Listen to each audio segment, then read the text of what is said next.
Halo Sobat Pinter, kembali lagi di podcast Pinter. Nah, sebelumnya perkenalkan, nama aku Risha yang akan menemani Sobat Pinter selama 1 jam ke depan untuk berbagi perspektif, pikiran, opini, maupun fakta mengenai permasalahan yang sedang terjadi pada kita sebagai mahasiswa.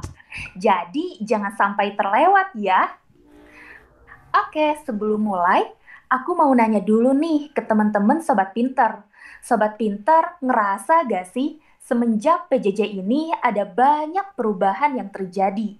Dan kadang perubahan ini nih yang bikin proses belajar kita tuh terganggu. Entah itu karena stres, tidak mood, cemas, dan sulit beradaptasi dengan lingkungan rumah yang kurang kondusif.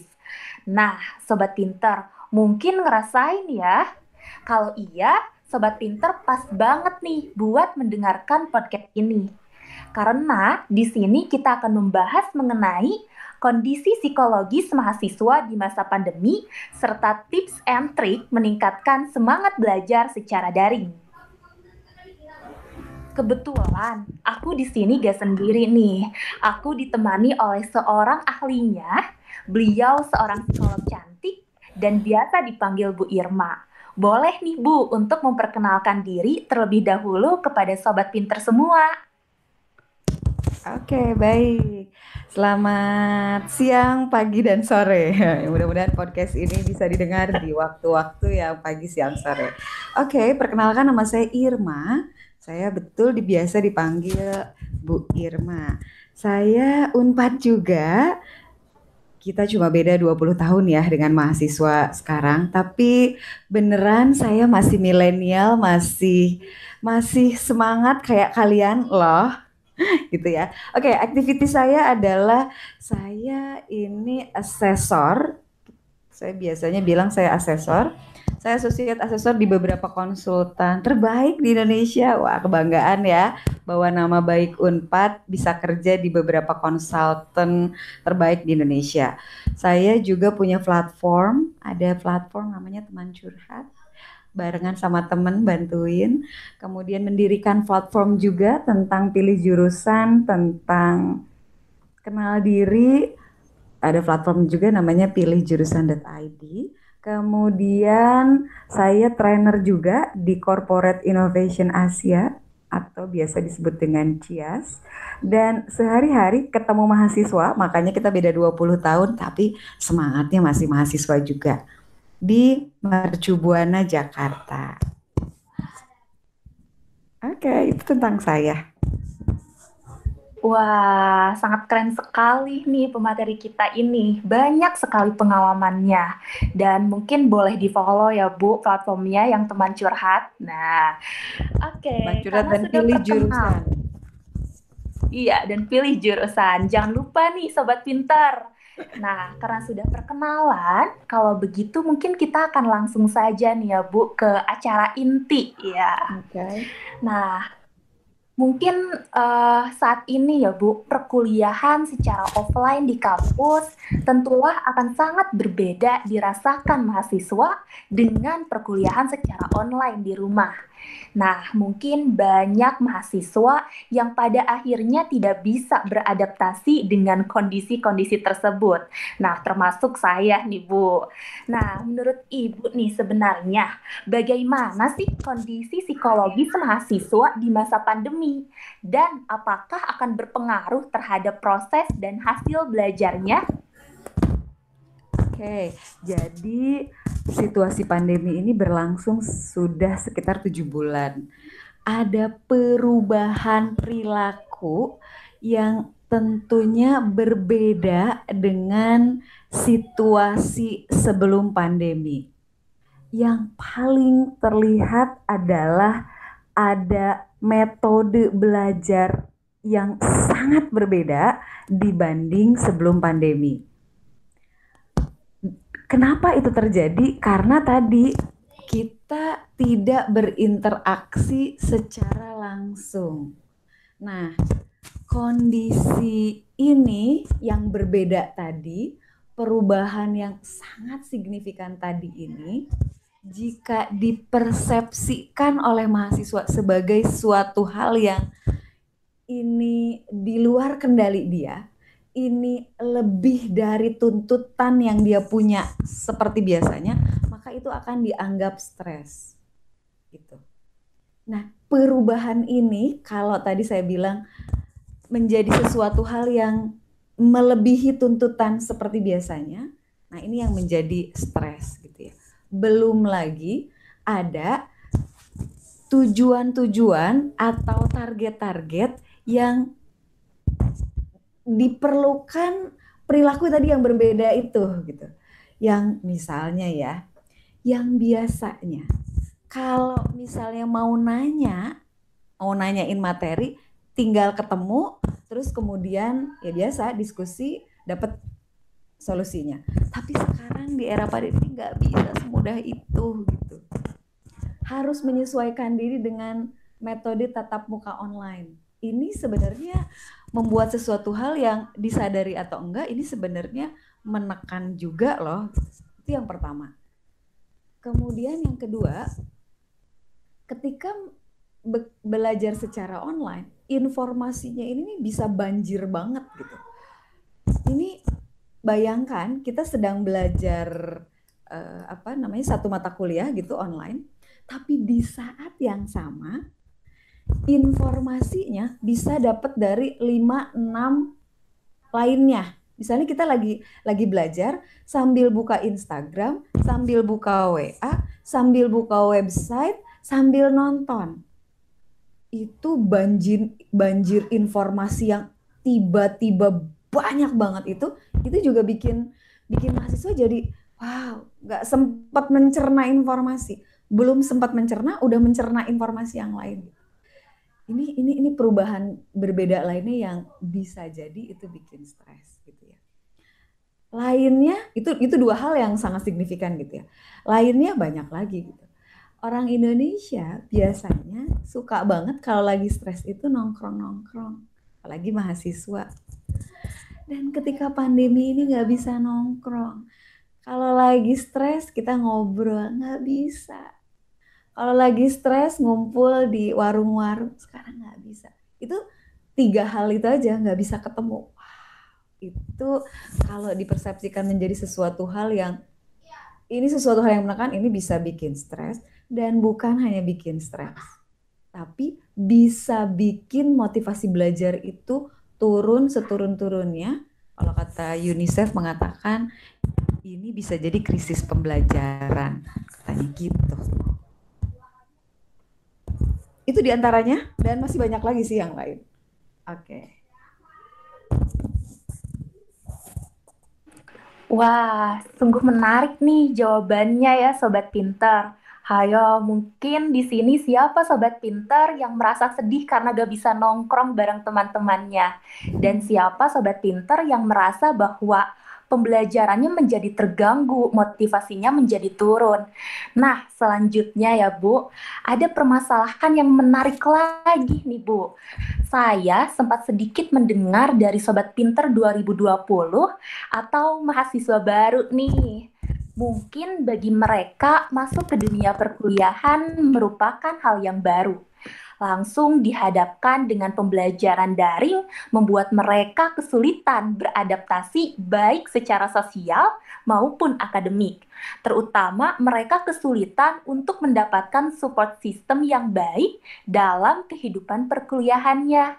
Nah, sehingga tidak sedikit nih dari adik-adik kita yang cemas karena kesulitan beradaptasi dengan dunia perkuliahan. Nah, bagaimana nih pesan dari Bu Irma untuk adik-adik 2020 ini yang sedang mengalami kondisi tersebut? Oke, baik. Mahasiswa baru itu jangankan nggak pandemi, gitu ya. Jangankan pandemi, nggak pandemi aja, adaptasinya banyak banget. Yang biasanya itu guru itu ngingetin kalau ada tugas yang belum selesai, dia harus ngingetin diri. Yang biasanya kalau ada tugas dikejar-kejar gitu ya sama gurunya kalau belum ngumpulin, kalau di kuliah ya nggak akan dihubungin boro-boro gitu ya. Nilai tiba-tiba keluar nggak bisa protes juga gitu. Kemudian satu lagi belajarnya masing-masing. Karena tiap orang ya beda ya gitu ya, nggak sama. Nggak ada catatan hari per hari dan waktu ke waktu, sehingga si mahasiswa baru tuh nggak bisa ngelihat temannya udah sampai mana ya, karena kuliahnya cuma bentar gitu. Itu aja udah adaptasinya itu udah berat. Apalagi ini di masa pandemi. Di masa pandemi ini satu ya, adaptasi terkait dengan sistem SKS. Yang di situ yang biasanya kudu nongkrong dari jam 7 pagi sampai jam 3 sore, ini terserah lu mau nongkrong mau enggak gitu ya. Kira-kira gitu kan kalau di kampus. Itu aja udah berat banget dia gitu. Yang kedua, sistem pembelajaran yang bisa jadi dosennya juga masih harus beradaptasi dengan sistem PJJ ini. Karena ngajar online sama offline itu beda. Anak generasi Z, kalian Z ya, itu kalau dikasih materi kayak gini, itu tuh maksimal diceramain 10 menit, itu maksimal banget. Selebihnya tuh harus sambil interaktif, ngisi kuis lah, ada Jamboard lah, ada Miro lah, sambil interaktif lah, ada tugas lah. Karena kalau nggak kayak gitu, mereka tadi di depan laptopnya itu sebenarnya ada lima yang lain gitu. Nah ini aja udah mahasiswa baru nih harus adaptasi. Gue belajar yang mana dulu nih? Gitu. Belum lagi tadi informasi yang diberikan sama dosen kan sedikit. Arahannya nggak kayak di sekolah. Ngerjain 1-5 ya. Sumbernya dari sini nggak kayak gitu. Kalau di kampus pokoknya cari ya literatur jurnal, kemudian kemudian tugasnya kayak gini udah. Nah itu tuh ini berat nih. So apa nih tips-tipsnya buat mahasiswa baru terutama gitu ya? Sebenarnya bukan buat mahasiswa baru aja sih, buat semuanya ya. Ketika teman-teman mahasiswa nggak semangat nyimak dosen yang lama banget kejelasinnya, nggak semangat baca karena apa relevansinya yang dibaca sama yang dikerjain, nggak terdorong untuk gali dalam, nggak mau nulis, terus ngerjain juga kadang-kadang sebenarnya antara butuh nggak butuh sih gitu. Terus ya tadi ya dosen ya yang adaptasinya juga ini beda banget kan gitu. Belum lagi kalau mata kuliahnya semua praktikum, dan ini pandemi nggak ada praktikum, kebayang ya. Ini nggak mahasiswa baru aja sih, mahasiswa lama pun harus punya tips-tips. Kalau dari saya sih ini dengan menggabungkan berbagai teori tentang motivasi ya. Sebenarnya intinya ada 3 sih. 1, tujuan harus jelas. Yang kedua, proses belajar yang dijalanin ini harus relevan banget sama kegiatan kita sehari-hari. Terus yang ketiga, ini harus hasil belajarnya itu harus jelas, kelihatan langsung. Nah, itu 3 tips yang mungkin nanti dari obrolan kita bisa jelaskan lebih banyak. Menjawab nggak ya?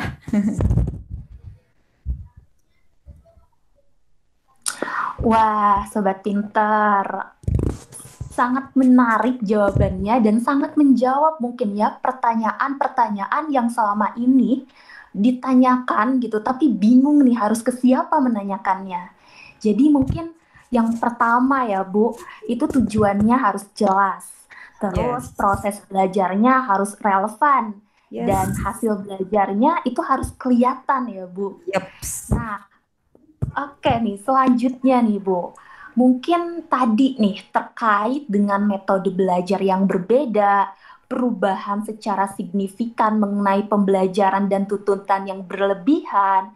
Nah, terutama nih kalau tadi kita membahas maba gitu. Sekarang kita akan membahas mengenai mahasiswa angkatan tua seperti saya gitu. Nah, banyak banget nih mahasiswa angkatan tua gitu yang merasakan kecemasan gitu atau stres mungkin karena tadi praktikumnya yang tidak jelas atau mungkin skripsian juga terganggu di masa pandemi ini atau tuntutan belajar yang sangat berlebihan sehingga menimbulkan kecemasan dan stres. Nah, bagaimana nih tips and trick gitu untuk mengatasi agar kita tuh tidak cemas dan stres ketika menghadapi hal tersebut? Oke. Ini sekarang kita ngobrolin spesifik. Kalau tadi ngomongin motivasi, ini kita ngobrolin stres. Nah, tapi saya mau ngajak teman-teman untuk ngubah stres ini justru jadi motivasi. Nah, saya izin jelasin dulu tentang stres.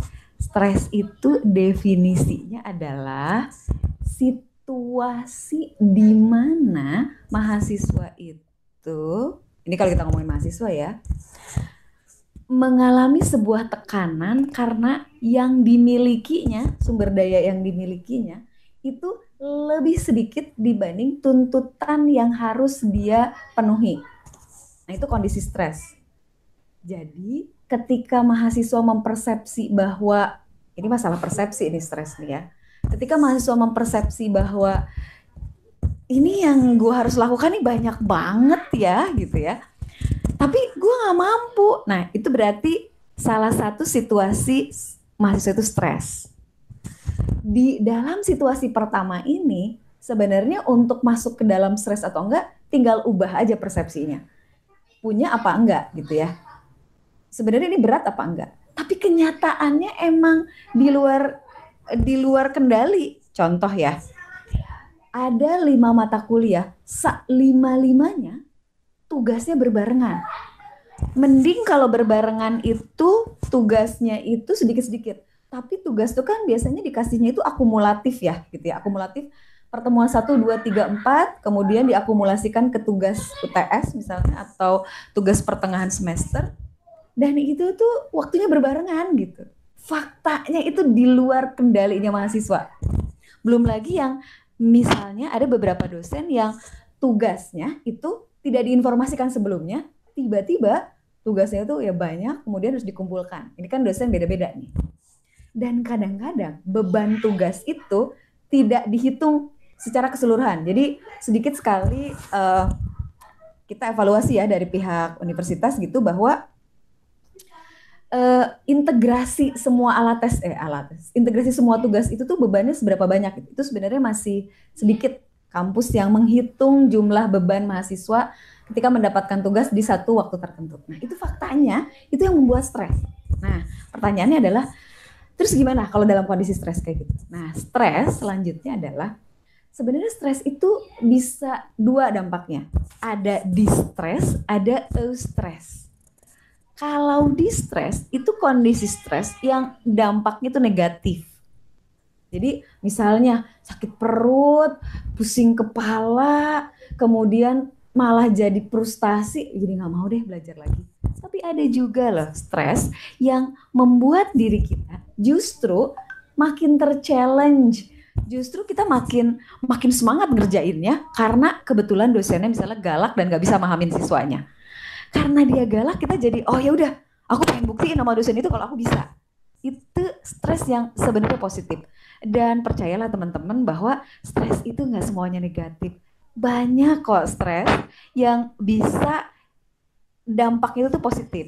Hal yang paling gampang ya, kalau main roller coaster itu positif loh. Sebenarnya itu stresnya nggak apa-apa.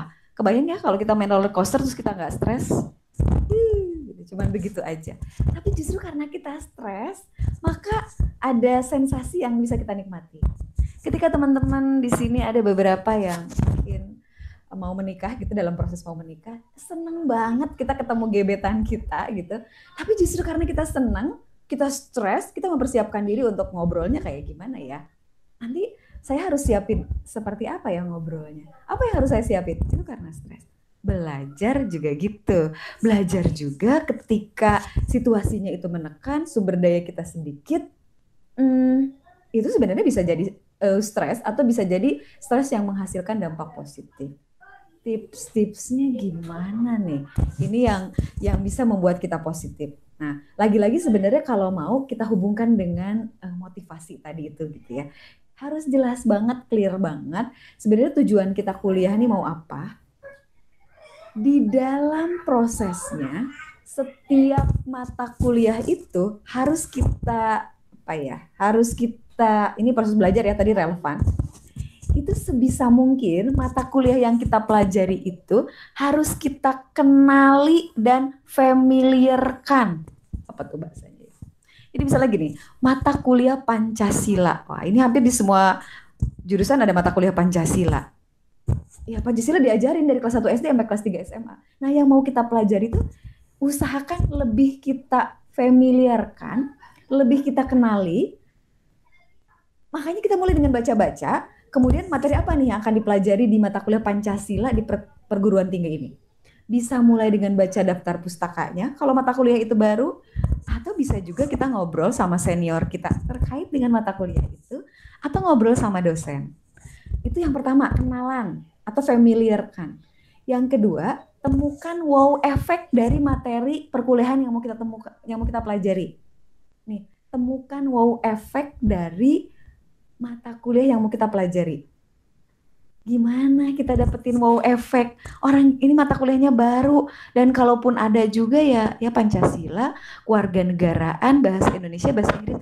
Di sebelah mana wow efeknya gitu ya. Nah, salah satu cara biar meningkatkan wow efek adalah buat pertanyaan kritis.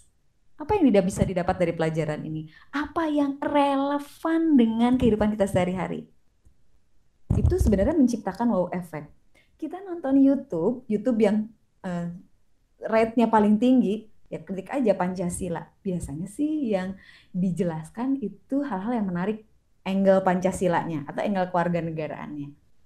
Itu bisa menumbuhkan proses belajar yang kita jadi tahu gambaran wow effect dari belajar ini apa sih. Termasuk mata kuliah filsafat. Apa nih relevansinya dengan mata kuliah filsafat kan gitu. Kehidupan kita. Nah, itu kita coba lihat di YouTube, kita tanya dosen, kita tanya senior, supaya kita dapat gambaran wow efek selanjutnya. Masih ada sih tips-tips lainnya, tapi mungkin bisa kita sambil ngobrol ya. Oke. Wah, terima kasih nih Bu atas jawabannya. Sebagai mahasiswa tua yang sedang merasa jenuh dan capek dengan dunia perkuliahan, saya mewakili sobat-sobat pinter lainnya merasa dapat insight dan pencerahan atas jawabannya. Ada hal yang menarik nih dengan mengubah stres menjadi motivasi. Karena ternyata stres itu tidak hanya berdampak negatif, tapi juga ada stres yang bisa berdampak positif dan menjadi motivasi untuk kita. Nah, mengenai ini, apakah ada tambahan, Kak Bu? Oke, baik. Terkait dengan, ini khusus terkait dengan mengatasi stres belajar di era pandemi, gitu ya. Ada satu yang menarik fenomena di era pandemi ini, di mana tiba-tiba, tadi seperti disampaikan di awal, mahasiswa mendapatkan informasi yang begitu banyak banget. Teman-teman dikasih mata kuliah tertentu, satu materi tertentu, itu teman-teman bisa dapat dengan cepat banget. Dari sini, dari mana-mana. Belum selesai topik tersebut, teman-teman dapat isu atau topik yang lain. Itu juga udah banyak banget. Dan bersamaan dengan itu, teman-teman menghadapi sesuatu yang itu informasi juga banyak banget. Misalnya mahasiswa yang sedang menempuh semester skripsi, misalnya semester akhir, kemudian sedang mengerjakan skripsi atau tugas akhir, itu dihadapkan pada informasi tentang itu. Di saat yang sama, ada informasi tentang dunia kerja. Di saat yang sama juga, biasanya kalau semester 8 itu masih adalah beberapa yang menjabat kepengurusan, terutama organisasi eksternal. Itu. Dan di saat yang sama juga, apalagi kalau tinggalnya sekarang misalnya bersama orang tua, itu mulai dituntut untuk memenuhi tuntutan-tuntutan sebagai orang dewasa, gitu ya, seorang dewasa seutuhnya. Itu aja, ketika teman-teman cari informasi untuk mengatasi beberapa problem-problem itu banjir informasinya banyak banget. Bisa jadi sumber informasi dan banjir informasi itu menjadi penyebab utama teman-teman mengalami stres. Nah, kira-kira copingnya seperti apa atau cara mengatasinya seperti apa? Ada banyak jenis coping. Kalau dibagi dua gitu, ada yang namanya problem focus coping sama ada emotion focus coping. Kalau problem ini ya problemnya diatasi.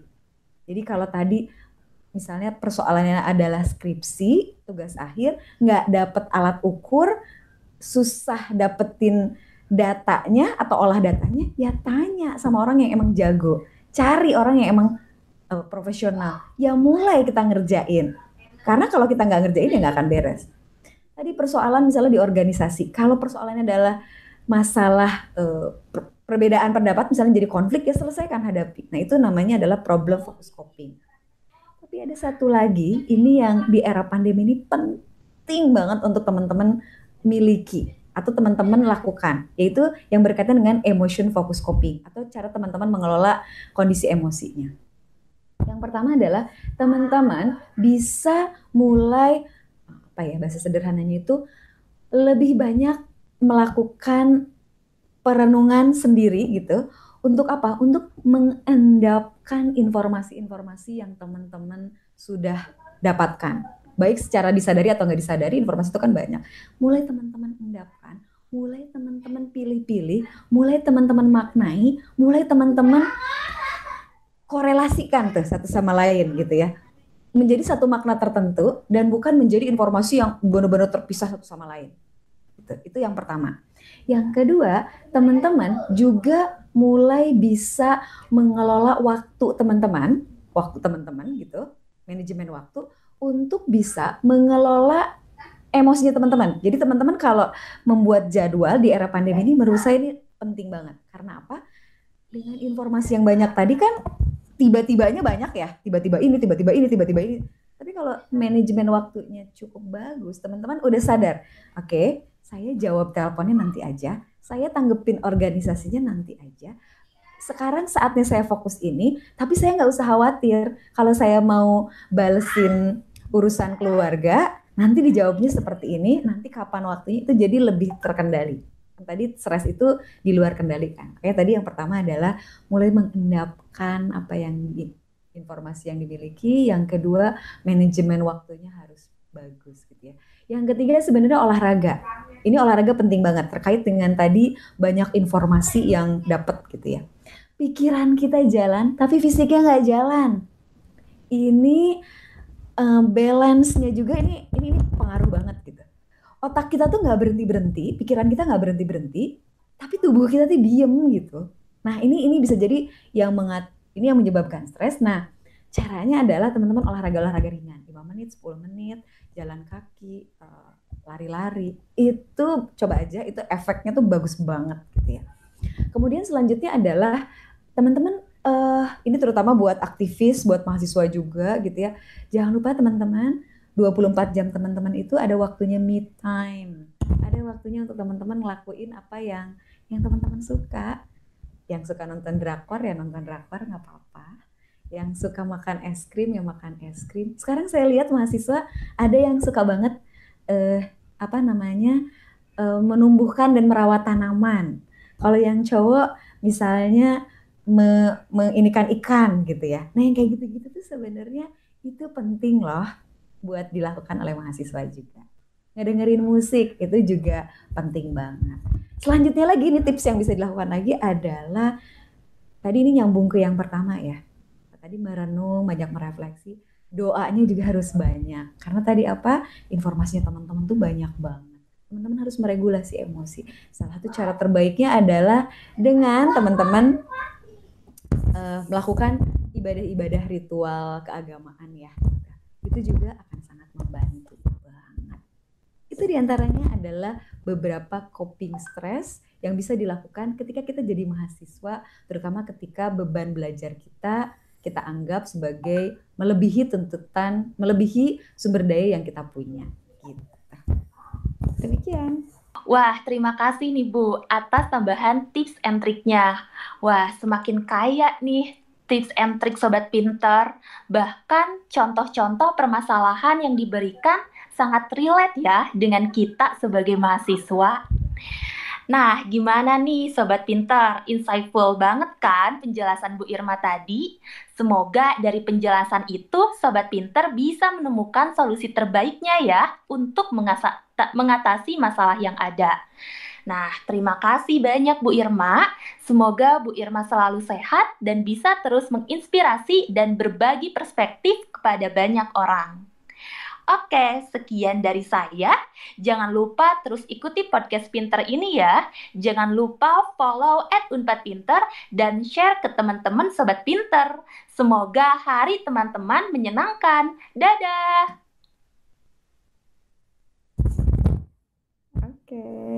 Oke, alhamdulillah. Makasih banyak Bu Irma. Maaf ya Bu, jadi waktunya jadi nambah. Nggak apa-apa, senang. Oke, sip. Sip. Oke. Aku stop Makasih banyak recording ya. Ibu Irma.